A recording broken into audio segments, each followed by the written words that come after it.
humblest of regards to the fellow members of the Alpha branch of the Utopia.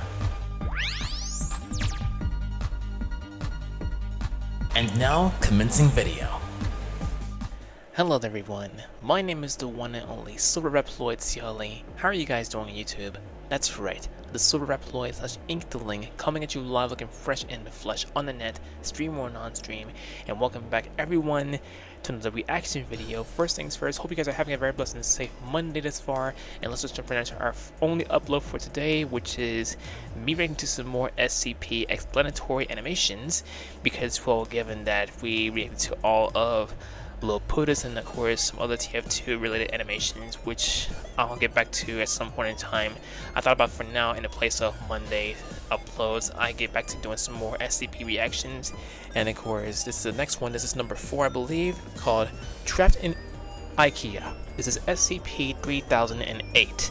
So guys, before we start the reaction to the video, for those who are new to the channel, thank you all very much as always for tuning in and of course giving the channel a very excellent glimpse. Your everlasting love and support are greatly appreciated by yours truly. Do not hesitate to like this video if you enjoyed. Leave your comments down below and subscribe for more with the notifications activated. Also big shout outs to the members on behalf of the Utopian branch. If you also want to become a member on behalf of the Alpha branch of the Utopia, please refer to the join button, review the perks, and they'll be granted to you by yours truly when you join.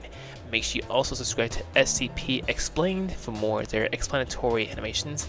As always everyone, I'm going to add the channel in the description, comments, and the outro. And with that being said guys, let us go ahead, react to this video. We shall see how it goes, and that'll be all for today's reactions. Rolling clip now. Let's see what this one is about. The secret story on of March IKEA. 15th, 2011, Martin Sims was wandering down the streets of Carson, California. His clothes were ragged, he was filthy, and gibbering like a madman with a full beard and long, unkempt hair. Wow. His body was covered in scars, but he showed no signs of malnutrition. What made Martin's sudden appearance so remarkable? He'd been missing for 3 years. When he was interviewed by police, they asked him where he'd been all this time. They couldn't believe his answer. He'd been trapped in an IKEA since 2008, but this was no ordinary IKEA. This was a dangerous anomaly that would come to be known as I've heard of it like many times, but I've never actually got a Martin's clue as to strange what it's answers like. in his interview Oh, it's were like a laughed furniture off by his interviewing officers, retail. who assumed he was either crazy or under the Like influence of errands something. and, But they caught the yeah. attention of an SCP Foundation field agent embedded in the precinct. The report was passed up the chain to a local site director, who approved a detachment of Foundation field operatives to look into Martin's case. While he was reluctant to lead the Foundation agents back to the offending IKEA, the Foundation can be extremely persuasive. His screams of, "Please, I'm begging you, don't take me back, don't make me go back," were noted but ultimately disregarded. When the SCP Foundation had triangulated the position of SCP-3008, which was indeed an active IKEA, the entire retail zone was closed and barricaded under the pretense of a severe black mold infestation. Armed Foundation personnel also arrived on the site shortly after, based on Martin's vague statements that there were creatures of some kind inside. Due to his deteriorating mental health, Martin was unable to provide a great deal of lucid information on the specific traits of SCP-3008. But one phrase he kept repeating was, "bigger on the inside." Once researchers were satisfied that Martin had delivered all the pertinent information he was able to, he was administered Foundation amnestics to erase his memory of the last 3 years and return to his family. A cover story was formulated. Martin had been kidnapped and abused for 3 years by a mentally unbalanced stalker in downtown Carson. He'd been able to escape as said stalker took his own life out of guilt, a suicide that the Foundation expertly fabricated to make their cover story airtight. With the loose end of Martin Sims taken care of, the true observation of SCP-3008 could begin. A base set around the perimeter of the mysterious IKEA kept a 24-hour watch on the building, covering all potential entrances and exits. No exploratory missions had yet been approved by the Foundation Ethics Committee, so they first wanted to perform a week of external observation to see if any of the store's anomalous properties extended beyond the confines of the building. After a week of nothing, it appeared they did not.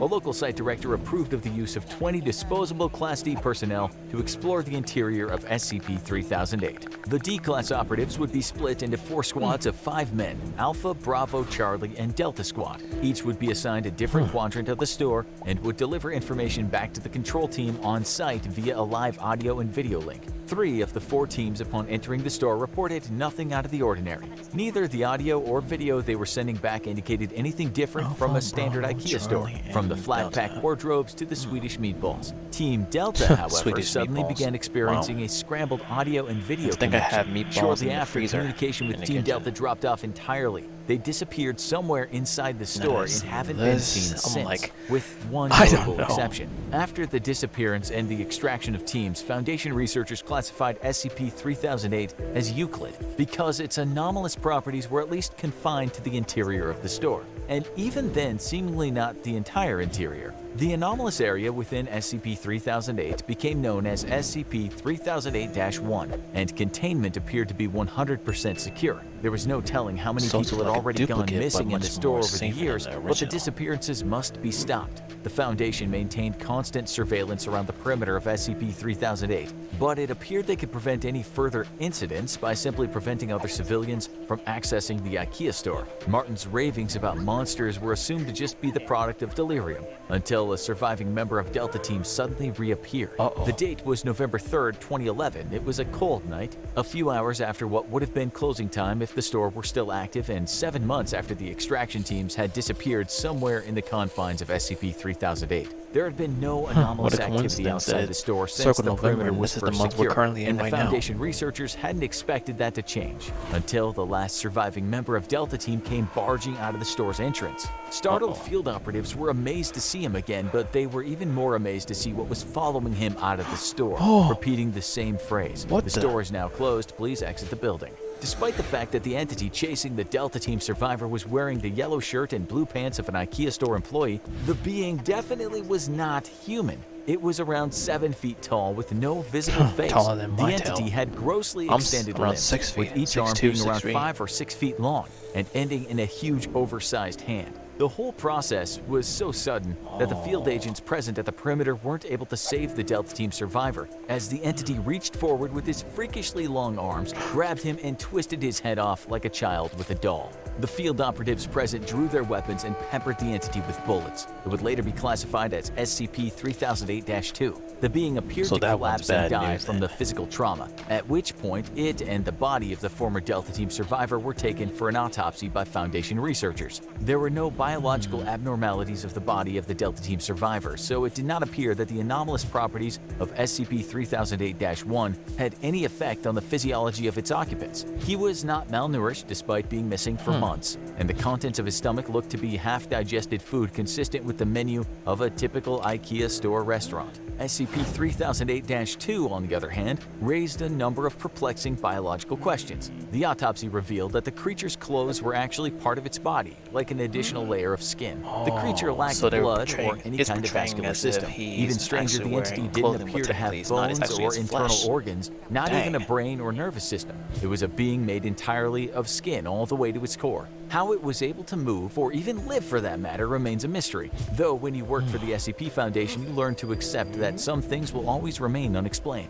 One thing was certain though, Martin Sims was right about his monsters. After the incident with Delta Team, the Foundation deemed that sending manned explorations into the heart of SCP-3008 was too much of a liability, and planned a series of drone-based reconnaissance missions into the anomaly. The first of these drones experienced connection issues and failed when attempting to venture into the IKEA's anomalous zone. However, after a lengthy period of trial and error, the Foundation was able to establish a more secure connection with its drones, even when deep into the SCP-3008-1 anomalous zone. It was only then that some of the most extraordinary discoveries were made. SCP-3008-1 seemed to break the laws of spatial reality, as the area of the IKEA's interior was at least an order of magnitude larger than its exterior. Just as Martin Sims had said, it was bigger on the inside, but just how much bigger? The Foundation has yet to find evidence of any physical terminators within the store that might indicate SCP-3008-1 has an endpoint, while an area of at least 10 kilometers squared has been uncovered in SCP-3008-1. It could, in theory, be infinite.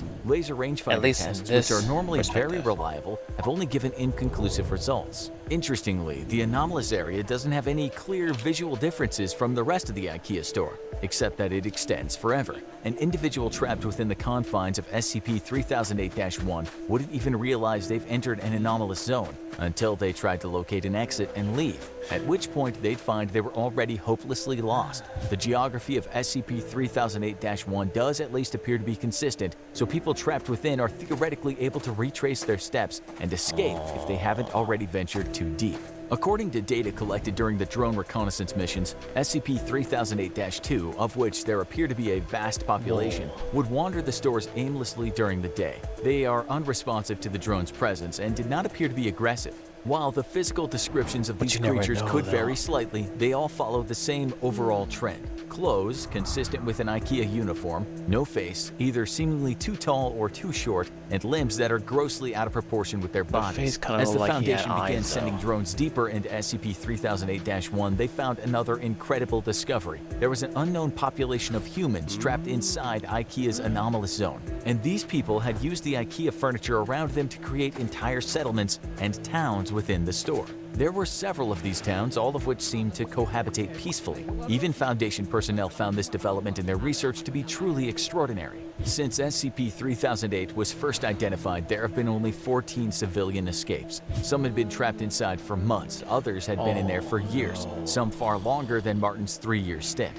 While every one of these escapees has eventually been released back to their home, after a liberal application of amnestics and a proper cover story has been devised, the Foundation interviewed each of them extensively first. According to each of these escapees, the people trapped inside the IKEA have built an entirely new society across the various settlements. Contrary to the Lord of the Flies expectations of a group of people isolated and afraid, there's immense cooperation between the trapped civilians. The food in the several IKEA restaurants in SCP-3008-1 mysteriously replenishes while nobody's there, so there's no threat of starving. And the automatic turning on and off of the lights forms as a rudimentary kind of day and night cycle. Nighttime, however, is when things get dangerous, as the SCP-3008-2 entities, which are known to the people inside as the staff, become extremely hostile after dark. Aggressive hordes of the staff swarm the settlements at night, repeating, "This door is now closed, please exit the building." The civilians inside are usually able to repel these attacks with minimal casualties, but the constant war of attrition slowly wears down those inside. The bodies of the creatures also need to be removed from the area after each attack, as the presence of corpses or even parts of corpses has been known to heighten the ferocity of the next night's attack. During the day, the staff return to a docile and unresponsive state, though they'll still defend themselves violently if anyone dares to attack. Over the course of the interviews with the 14 escapees, Foundation researchers were able to answer another of their key questions. How had so many people gone missing in the store for so long without being noticed? But the answer they received only raised many more unsettling queries. According to the escapees, there were people inside the settlements that, despite being otherwise of entirely sound mind and standard intelligence, seemed to lack very common knowledge that even a child should know. For example, some of them weren't aware of the International Space Station orbiting the Earth, or stranger still, the existence of the Statue of Liberty. This led the researchers to a frightening conclusion. SCP-3008-1 may not only be a nexus point of multiple IKEA stores in our dimension, it could be connected to IKEAs in every dimension where IKEAs exist. While it only abducts a handful of people from each store over an extended period of time, it suddenly becomes clear how this SCP was able to trap so many people without detection over such a long period of time, which in turn led to an even more terrifying revelation. The SCP Foundation may not have SCP-3008-1 as contained as they thought. It might even be tucked away in an IKEA store somewhere near you, just waiting for you to visit. After all, there's always room for one more. I'd rather not visit, considering the behavioral traits that SCP-3008 or SCP-3008 have, considering how they behave, whether or not they are being threatened or whatnot. They just act on their own unless the circumstances deem conceivable. And yeah, you're probably gonna ask me, have I ever been to IKEA before? And my answer is no, I have not. But given that I've seen this, I'm hoping and praying that I did not have to encounter such a very heinous outcome or experience, if you will. Because, well, after seeing that, after seeing how the SCP-3008s were behaving, it's like, yeah, these guys are bad news. Nah, I thought the other SCP subject was bad news, but given this, there are probably more bad news along the way when I react to more of this stuff, but who's to say? And anyway guys, that right there was my reaction to SCP explanation video, SCP-3008 review, Trapped in IKEA, where there's a taller than me individual or more of them just literally like acting on their own in the very crevices in the IKEA store. And wow, just watching this just gave me a little bit of a shiver. Anyway guys, that right there was my reaction to the animation. I hope you guys enjoyed it very much, and if you did, as always everyone, please do not hesitate to like this video if you enjoyed it. Leave your comments down below, and please subscribe for more with your notifications activated. Make sure you also subscribe to SCP Explained. I'm going to add the channel in the usual areas: DCO, description, comments, and the outro. And guys, shop safely, and of course, yeah, my social media, Twitch, and of course my songs are in the description of the video. With that being said guys, if you also want to commission a song made by yours truly, you can use for your content, and of course other stuff, etc., please do not hesitate to let me know via social media. We'll go from there. This is me, Silverreploid signing off. Here's to many more videos. I love you guys very much. Stay fresh in the flesh and off the hook, and of course safe as well. And on behalf of the Utopia, I will catch every single one of you in the next video. Have a blessed and safe Monday everybody, and as always guys, I will see you again soon. Love you guys so much. If you love music, and if you would like to partake in support of my channel by purchasing music, please refer to my song list down below. Hey guys, Silverreploid here. I want to thank all of you for watching this video. Please smash on the like button, subscribe for more content if you're new, and please turn on the push notifications. And also, please make sure you check out my other videos or any video on display and show tons of love and support for not only me, but to those who are also involved. Have a great one, and I will see you guys in the next video. Bye!